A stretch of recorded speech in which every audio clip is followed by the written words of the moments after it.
Hey everybody, welcome to homerecordingmadeeasy.com and visionrecordingstudios.com and here on my YouTube channel. And as you can see now, I'm sitting in front of the Raven here. I've kind of temporarily set it up on my current workstation. As I spoke about in the last video that I posted, my workstation is going to be changing because this is not really conducive to a Raven or a monitor this big on such a small desk. And I shot some B-roll footage that you'll probably see on the screen in a second where I kind of show you how I have it set up. And some of my dilemma that I have, because although it looks like it's in a perfect position for using the Raven, which it is, the problem is all my controls for my studio, my volume controls, my Dangerous Music D-Box is behind this. I can't reach it. There's really no way to get to the rack space over here or over here. It's just the wrong desk. But for temporarily, as I'm getting used to the Raven, while I'm waiting for my new workstation to come in, I threw it up here. So you'll see kind of that separate footage kind of panning around here in the top part of the screen as I'm talking. So anyway, I wanted to just kind of set this up now. The last video was basically an unboxing video, a quick setup and installation video, if you will, and my first reaction and my first impression. This video is really now after I've played with it for maybe just a couple of hours, just to kind of, again, give you a little bit of feedback if you're someone that's maybe considering one of these Ravens at one point, whether it's the MTI or the larger MTX. What do I think of the technology? What do I think of the screen? How accurate is the touch? And kind of all that stuff. And again, only for a couple of hours playing with this, still getting used to it. It is a little getting used to, and I'm sure some people will have an easier transition than others. I wouldn't say my transition is difficult, but it is a little different. Certainly when you're using a tracker ball and a mouse or a trackpad for so many years to now being able to put your hands on the DAW is a little different. However, I think there's enormous potential here, and even though it's a little frustrating on certain things, and I'll explain that in a minute, my overall opinion is I think that the technology is amazing, and I commend Slate for being the first real audio company to really go down this road. I know there are other touchscreens out there by other companies that are more general purpose touchscreens. Some people do use them with DAWs. I've seen that online, and I'm sure that works well. But Slate being an audio company, you know, the maker of plugins and analog hardware, and now into the virtual consoles with the Raven here, I really do believe this is where the technology is headed, and where we're going to see ourselves in probably a very short amount of time, maybe a handful of years, where this is going to be the way of the future. I'm convinced of that. And the reason why I say that is because you know, the first criticism that people have, and honestly, the first criticism that I had of this when I first saw this out on YouTube by Stephen Slate was, it's a big iPad, right? That's everyone's. It's just a big iPad. It's no different than an iPad. It works just like an iPad. You're really paying $1,500 at the recording of this video. This is what this costs. Which, by the way, when they first came out was $24.99. Then it dropped to $1,800. Now it's $1,500 US. As of the recording of this video. But it's an expensive iPad. It really isn't much more than that. It's more of a gimmick. And I thought the same exact thing. It is like an iPad, obviously. It's a big touchscreen. But the integration of the batch commander with this is really where the power is. It really is. It's much more than an iPad. You can think of it as it's an iPad as far as the way you touch. But I can tell you that it doesn't feel just like a big iPad to me. There's so much more potential here when you start talking about the batch commander and the way these things function, how much it could speed up your workflow. And I already can tell after only playing with it for a couple of hours, as I was starting to get used to the way things are opening and closing and not putting my hand on the mouse, I thought, wow, this is, 6 months from now or 3 months from now, when you use this every day with the DAW that you're familiar with, you can really start cranking out, or cranking up the workflow and speeding up that workflow. I'm a firm believer of that. What I have in front of you here is Logic Pro 10, which I'm not a power user of. I have Logic, I have Pro Tools, Cubase, and Studio One, and I do that because I run a business and I need to have these DAWs to work with different types of clients. But my DAW choice, and where I'm probably the most proficient at, is Studio One and Pro Tools, but I refuse to use Pro Tools. So when I registered my Raven, I registered it with Logic Pro. I'm not spending the $100 to get Pro Tools because I really don't use Pro Tools except to maybe extract WAV files if someone sends me a Pro Tools session. I don't even work in the program anymore. But that's for another video. I'm really a Studio One user. So although I have used Logic in the past, I know how to get around it a little bit. Part of my learning curve, not only with the Raven and the Touch, but also trying to get myself refamiliarized with a DAW that I don't spend a lot of time in. And so I'll be doing a video shortly, probably within the next few days, showing Studio One version 3 on this, even though the Slate Batch Commander and the Raven isn't really compatible with Studio One quite yet, but it is coming from what I've read and what I've heard. But you can still use it as a touchscreen, and we'll do that. So once you know how to navigate around the DAW, it makes the Raven a lot more useful, I guess you could say. But I wanted to show you again just after a couple of hours what my original thoughts are, and they're mostly positive. There are a few things that make this a little frustrating, or you could say learning curve is probably the best word for it. And so this is not a knock on the product at all. So I'm a supporter of this. I'm not going to put this up on eBay and go back to the mouse and tracker ball. I know this is the way of the future, and I know I'm going to get very comfortable with this. But up front, it could be a little bit challenging. Again, taking out of the equation that I'm not a Logic user. There's a few things that I think that could either I have to get better at, or maybe could be better as far as a user experience. The first thing, I love the resolution of the screen. Let's talk about the resolution of the screen. I said this in my first video. One of the things that I noticed is I had to play a lot with the adjustments out of the box on the brightness and contrast to get the screen to really look good. Out of the box, it didn't really look all that. It looked good, but when I put it up against my 30-inch Apple Cinema display, and I would move the edit window from one screen up to the other screen to kind of look at the colors and kind of compare the difference in overall resolution, I was liking my Apple monitor quite a bit better. What I discovered was I really needed to tweak the color or contrast and brightness settings. And once I dial that in, I will say to me, it looks spectacular. This is not just some old cheap, a cheap old monitor that you buy in Staples for $150 and it looks like crap. This is a nice monitor, it really is, once you dialed in the settings, but I had to do that. So out of the box, you probably have to adjust it. Now that I have Logic Pro in front of me, and again, one of the things that makes this so powerful is the Batch Commander, which you can see here on the bottom. And I'm doing screen capture here, so this will be up in the corner of the video somewhere when I edit this. So have no fear, you're gonna get a better view than this. You're gonna get 2 views. But with Logic Pro, you have all these awesome tools in the Batch Commander, and you have 6 different layouts. And in the first 4 layouts, they give you a bunch of different batch commands already pre-programmed. You can see over here the toggle windows where you can toggle the library on and off here. You can toggle the inspector. You can toggle the mixer for Logic on and off. You can toggle the color palette will pop up. Again, this is all just, one touch of the finger, you can toggle the editor, the smart tools, the markers, Apple, the loop library in Logic, which is great. And then so they kind of grouped them by functionality into these little banks. But and there's 6 different layouts you can have here, or at least what I see up front here. In 5 and in 6, they're completely blank, where you can customize your own batch commands, which I've done here just to see how easy it was to do. And in layout 5, you can see I put a bunch of batch commands here. I have join events, the color palette, adding and deleting a track. One of the things that,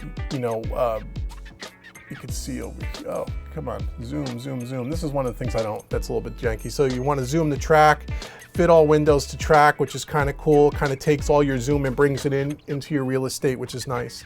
And adding a batch command is very simple. Exporting stems, I created a batch command. So to create a batch command is really quite simple.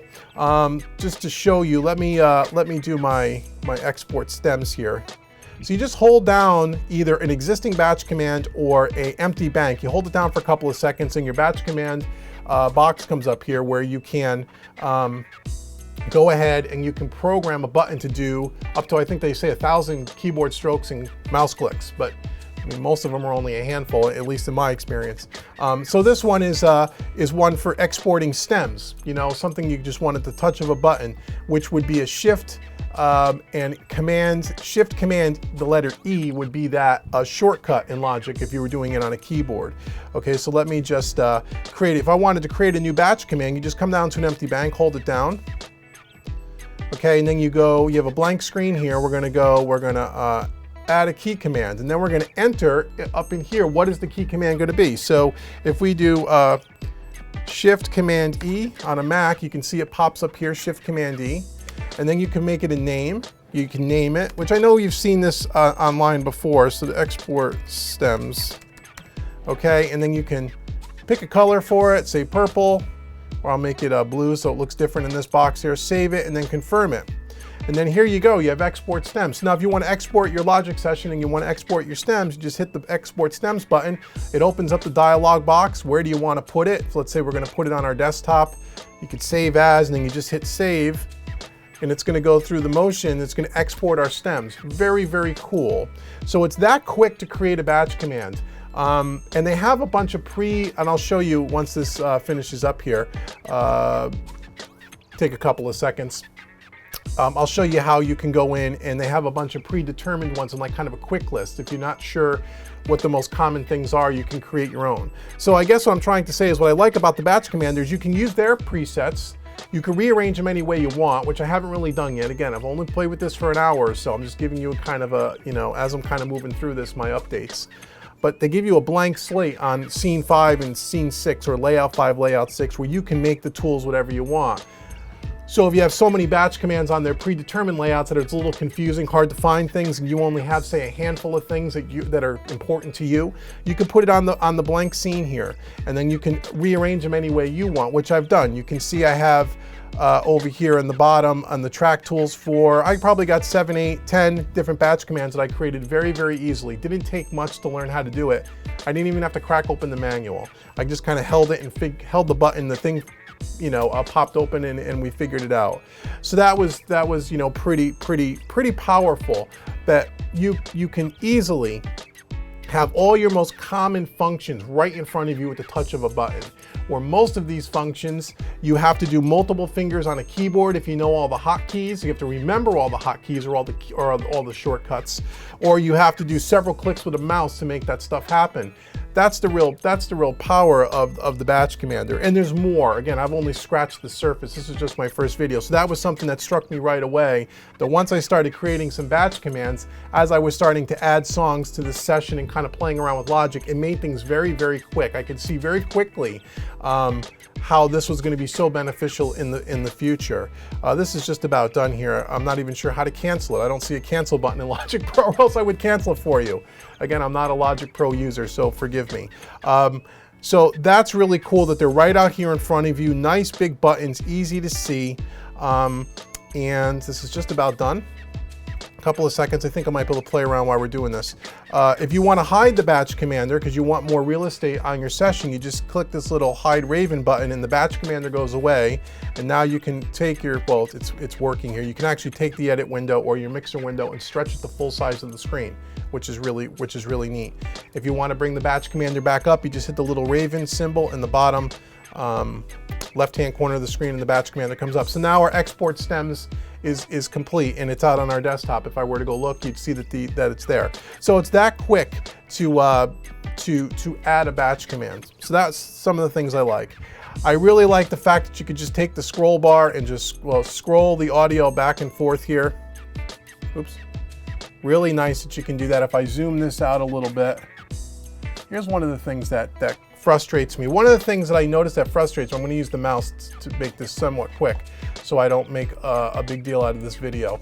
But one of the things that I noticed, and again, it just may be my technique, but let's just go back to where you could just take and just scroll the audio from left to right. Very, very cool to be able to just do that quickly. And I think with 2 fingers you can scroll up and down as well, which I like.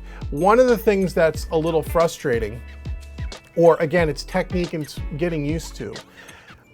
And again, Logic, when Logic was created, and even Pro Tools, and these DAWs were not designed and built for touchscreen. These came out before touchscreen technology was really starting to bring into the market. From what I'm told, Studio One is the only DAW on the market that actually was designed and written with touchscreen in mind. Don't know if that's true. That's what I've read. So having said that, you have a lot of areas where things are quite small.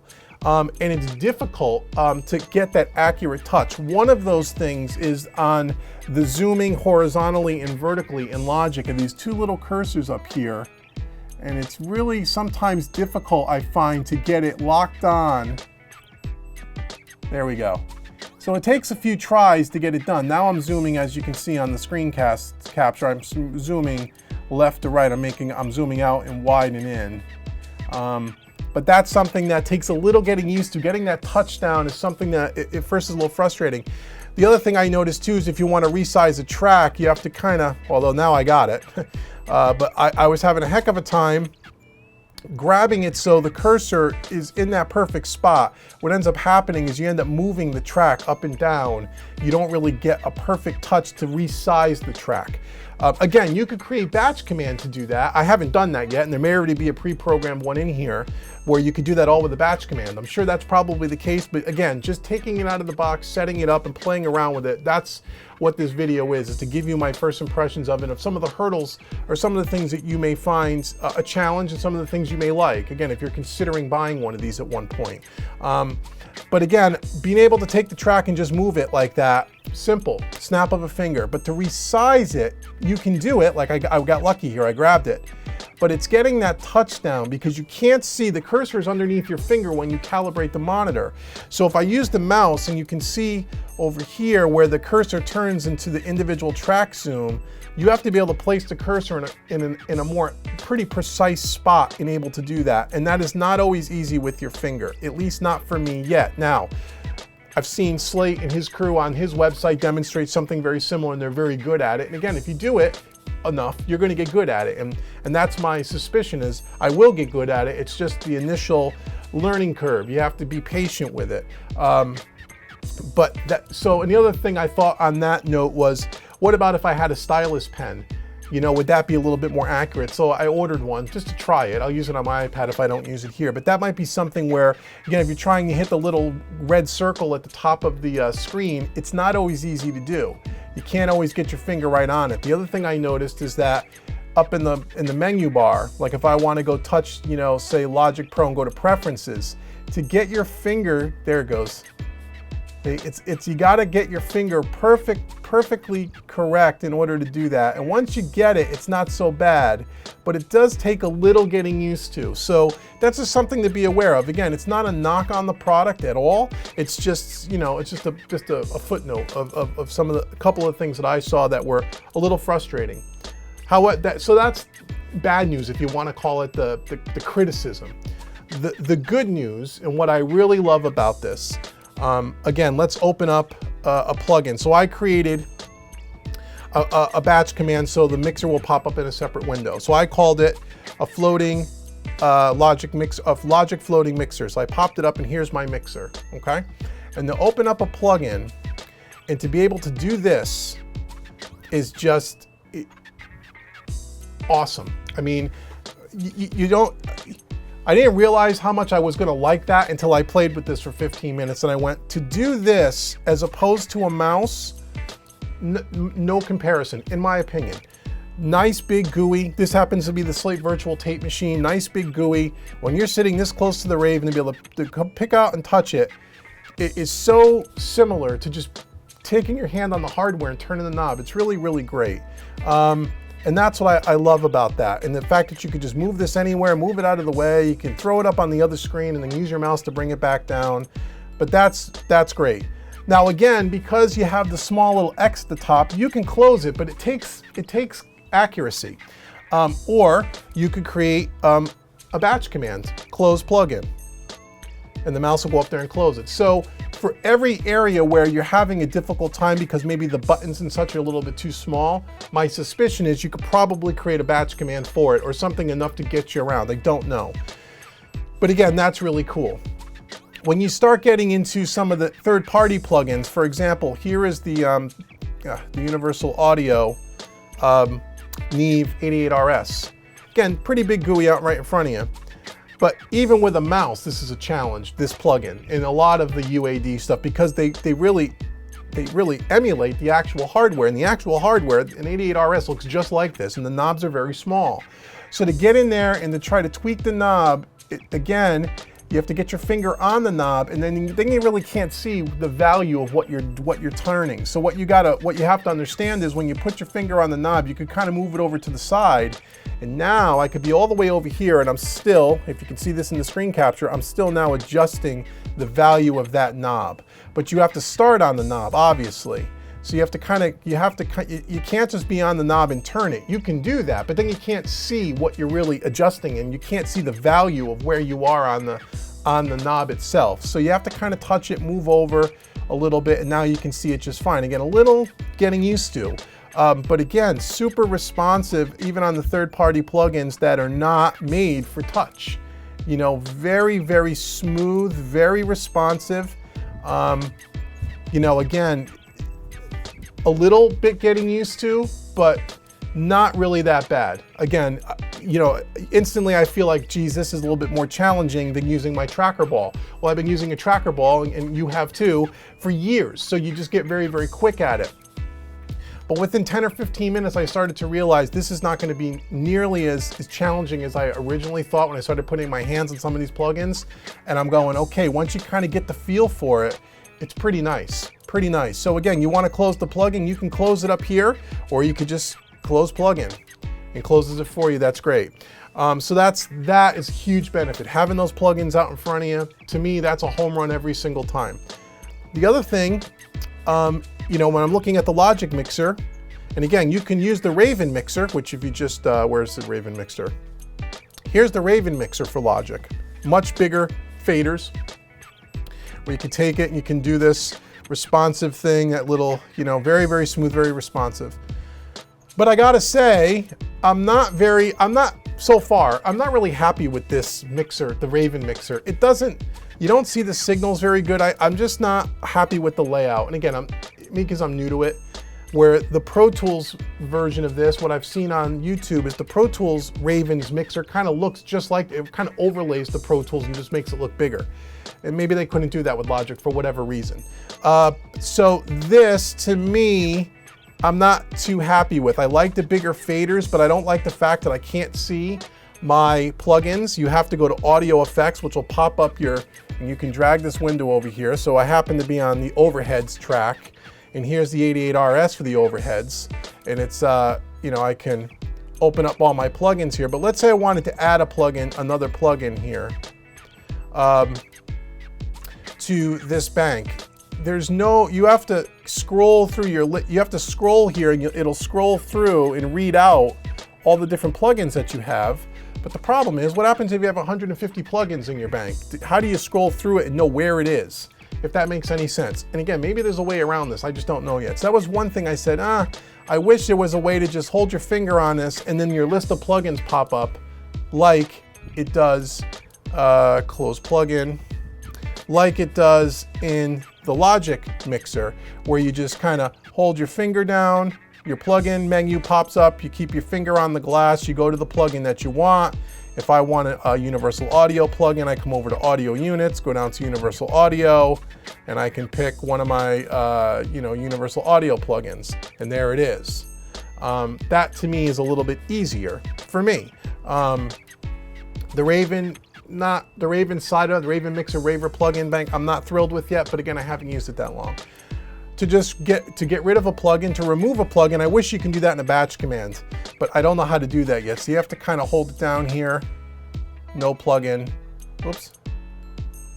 And again, this is kind of on the, you know, on the small side, and this is kind of the frustration, if you will.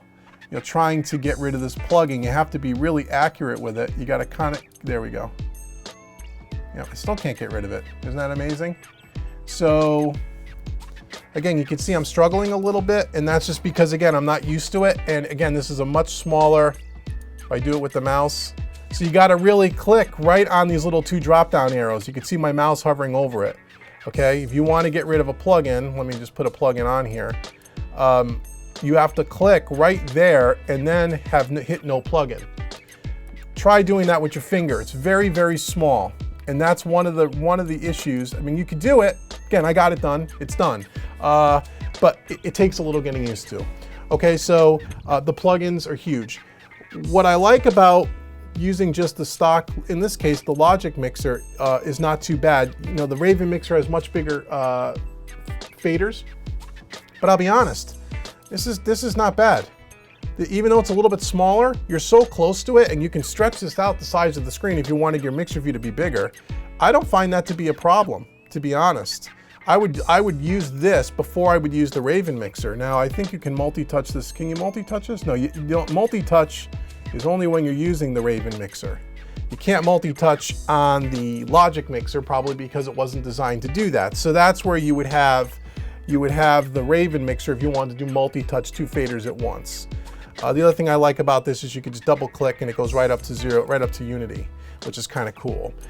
So that's kind of that. So again, overall, really happy with it.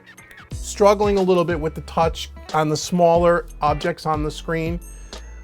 But the batch command system, I think, is something that's huge, something that's going to make a lot of, close the front window, close the mixer, make workflow much faster. I also think that if I was working in a DAW that I was really accustomed to, like Studio One, I'd be able to navigate much further. Part of my struggle was remembering how to use parts of Logic along with the Raven and the batch command. So I'm trying to do 2 new things at once, which is probably not smart, but just to see how quick. But like I said, what I found was after about an hour or 2, and that's about all I really spent on this. This is really 2 hours worth of playing with this. It's not something that I'm really, accustomed to yet. So some of my opinions on some of the things I'm saying in this video may change for better or worse as I move forward. And I'm going to share that with you. That's part of this. I'm trying to bring you through this as I'm learning it, not someone who's used it for 6 months and going to tell you how great it is. I want to show you how great it is or things that I think might be a hurdle along the way. But after just a couple of hours, and as I imported, a small session here with some tracks and started doing some fades and opening up plugins and moving things around, I found myself getting into the groove of it. And I went, and it went, kind of the light bulb went off, and I went, yep, this is going to work out. I can see this working out. I knew it would. It's why I bought it. But when you first get in front of it and you start moving in it, it gets a little frustrating. And again, everyone's learning curve is going to be a little different. I could just be not as quick to pick up things as others. I've been accused of that before. But I can tell you, I think this is the way of the future. I think once you get really proficient at this, you'll be able to zip through workflow, everything that they're claiming. I can see that happening. I'm dying to use this with Studio One when the Raven is meant to be with Studio One. My next video, I'm going to show you Studio One without the batch command system, but just playing with it as a touchscreen. How easily can I move events around and fade things? That was the other thing I noticed too. One last point and I'll end this video. Creating fade-ins and fade-outs. I know you can create a batch command for that. Where you can take and you can grab the edge of the fade in, and again I'll try to expand this. Yeah, see, just trying to expand the vocal track here. Let me see if I can do this. See, and I'm having a tough time. Okay, there we go. And then scrolling down. Not sure. Anyhow. Trying to create a fade in where you have to really grab, and I'll demonstrate it with the mouse. Oops. Stop. So you see, again, same thing. If you want to create a fade in, you have to grab it right at the top corner and get the crosshairs on the mouse and on the cursor in order to do that. That's challenging with your finger. Even though right there I did it, right? You could do it. I know I was kind of struggling with that. I had to keep making the track larger and kind of putzing around. It wasn't quick like it was with the mouse. And there could just be some things, at the end of the day, there could be some utilitarian type tasks that are just going to be quicker with a mouse or a tracker ball. And that's okay. For me, my opinion is, if you get just the plugins, handling the plugins with your hands and the mixer with your hands, just getting that kind of a tactile experience. Those 2 things alone are worth the investment of this all day. Some of the editing things are nice, and I'm sure there's a lot of them that we're going to find and that people are finding ways to really make that quick and easy and get all that technical crap out of the way so you can really focus on the creative. But some of those tasks may end up just always being a mouse or a tracker ball, or maybe a stylus pen, not sure. But Anyway, I hope this was helpful. Again, I'm not showing you all the features because I don't want to spend an hour on this. And again, I'm just learning. What this is kind of a documentary, if you will, of someone getting a Raven, never using it before, setting it up, unboxing it like we did in the first video, and then every few days, or twice a week anyway, once I've a couple hours in, I want to give you a video. What am I experiencing? That's what I did today. A couple hours more, I'm going to do it in Studio One, give you another video, and I want to kind of document this for a while. I don't know, a couple of weeks, a month, and see where I am today and where am I going to be in a month, and how are my opinions and how is the functionality and what am I going to discover. And I think that will serve all of you watching a service where if you're really thinking about getting one of these, you're now watching a video, little mini series on someone who has never used one before and how did they kind of work their way through it. And is it something that you want to go through? Is it something that you find worth it? Is it something where you may hear or see things in my future videos or even in the video I'm doing today and say, you know what, this is just not for me. I don't need this. Or you may say, you know what, I see that potential too. If he could just do a quick few things here in a couple of hours, imagine what I'm going to be able to do 6 months from now or 3 months from now or 2 months from now. So that's kind of the purpose of this. So again, I hope this was helpful. For more information, training, coaching on mixing and mastering or everything home recording, head over to homerecordingmadeeasy.com. And for more information on my mixing and mastering services, you can always head over to visionrecordingstudios.com. Leave a comment below. Let me know what you think. Please subscribe. Please go out to the Facebook page. Please like, keep chiming in, keep sending me your comments and your emails about this. Let me know what else you'd like to see, and I can maybe try to demonstrate some stuff. But this is I'm an absolute novice at this, and take it with a grain of salt. Okay, so anyway, till next time, this has been Dave with homerecordingmadeeasy.com, and I will see you all soon. Take care, guys.